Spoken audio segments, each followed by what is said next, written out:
Anthony Noto, the CEO of SoFi, just shut down Jim Cramer on CNBC. Jim Cramer was going through this interview talking about how SoFi management team actually hurt SoFi investors through their most recent deal of convertible notes of $750 million. We're going to talk about that. Anthony Noto is not concerned at all. Hear it from the man himself. A lot of people have talked about it on YouTube. I made a video about it, talking about how this was dilutionary, and I didn't talk about all the benefits that Anthony Noto goes into here, but there's no one better to hear it from than Anthony Noto himself, the CEO of SoFi. We're going to get into that in this video. We're going to check that clip out. We're going to chat about it, and we're going to talk about what I've been doing with SoFi stock. But first, if you're new here, I'm Austin. I'm a co-owner of cloudbusinessweek.com. I'm also a stock market investor, and certainly most importantly for this video, I'm a SoFi shareholder. I have been for a very long time. I've been acquiring shares for quite a while. SoFi is a top 3 holding for me. Okay, let's get into this. So if you didn't know, SoFi recently did a $750 million convertible note offering, which means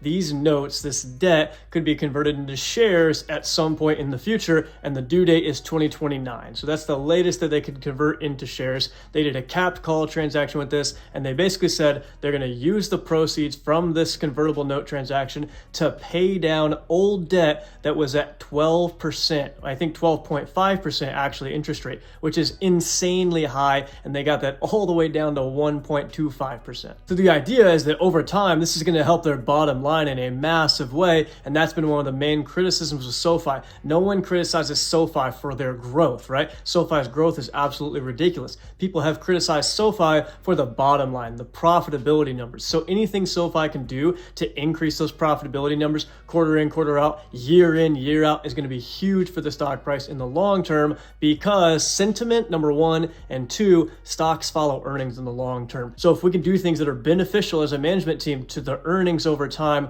that is good for SoFi over the long term. The stock price reaction to the convertible note transaction that they announced was a pretty heavy down cycle, with the stock being down over 10% the day they announced it, and then just continuing to downtrend from there. After the Fed meeting and after this interview that we're about to watch in just a second, the stock started to move up. Yesterday was a really nice day. Today was down a little bit. I did buy more shares today. That's a hint at what I've been doing with SoFi stock, and we'll get more into that later in this video. So let's go into this clip. Number one, Anthony Noto shuts down Jim Cramer. Two, he very detailed and succinctly, quickly explains the benefits to the shareholders of this transaction. Let's check it out. You heard what I said, which is that people just feel that after the great run, and it was a great run, after the really terrific outlook you gave, after the stock was moving up, that you yourself hurt the stock, and it went down big, and people feel badly that they bought it at 9, only to find out that, well, something was wrong at SoFi.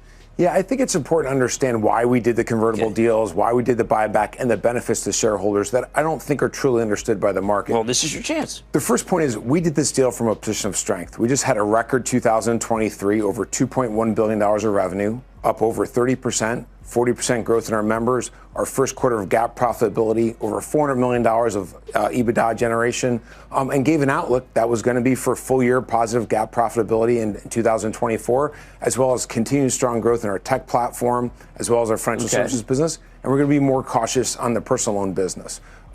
What we saw was an opportunity from that position of strength was to lower our cost of debt. We had 2 pieces of debt that were quite expensive. One we did in 2019. It is a Series 1 preferred that pays 12.5% interest. That's so good. 5 years after we issue it, we can buy it back in May. If we don't buy it back in May, we'll have to not just pay 12.5% interest, but it actually goes up to 15% interest for the next 5 years, and we can't buy it Okay, back. so in other words, it wasn't like you could play around. If you tried to think that maybe it would go to 12 and we got to May, you would have, and it didn't go to 12, you could have been hurt. It was not like the risk was, hey, listen, it could go up to 20 here. It was the opposite, which is that you had to get this piece done. Well, I would put it this way. We saw it as an opportunity to do it and have a negligible impact on GAAP earnings per share, and also combined with a buyback, have it be accretive. But did you think the stock was going to get crushed like this? Let me finish. Have it be accretive to tangible book value per share by 8 to 10%. Okay. When you do a convertible, there is pressure on the stock from investors shorting the stock against the convertible to delta hedge. That does happen. So there is typically 5 to 10% decline. But the reason why we did it is really important, because I think this is what will put some momentum back into the stock. First is we had this 12.5% debt. We also had another piece of debt that's about $500 million that we pay 7% on. So we're going to save between $40 and $60 million of interest expense a year by refinancing from 12.5% down to 1.25% where the convert is, and from 7% down to 1.25%. So as you can see there, he's talking about saving tons of money, $40 million or more just from this transaction alone by going from the 12.5% interest rates down to the 1.25 and the 7% interest rate down to the 1.25.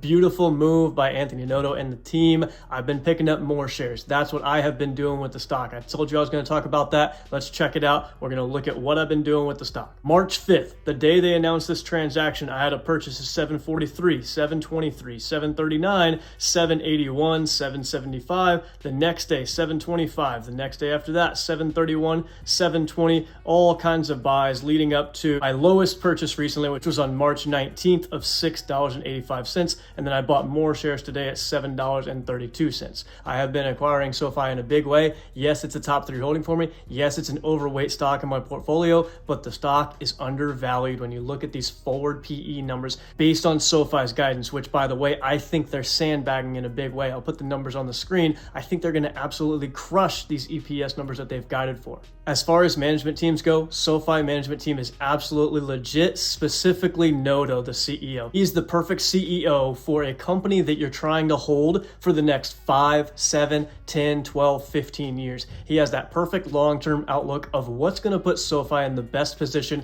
not tomorrow, but 3 years from now, 5 years from now, 10 years from now. That's the type of CEO you want on these hyper growth beast companies that are trying to steal market share quarter in and quarter out, year in and year out. Somebody like SoFi who's trying to disrupt the banking sector, right? Let me know what you think about this interview. Let me know what you think about the convertible notes transaction. Let me know if you're buying SoFi shares, holding SoFi shares, shorting, selling, etc. Let me know in the comments below. That's one of my favorite parts of posting here on YouTube. Thank you so much for being here. Have an amazing day.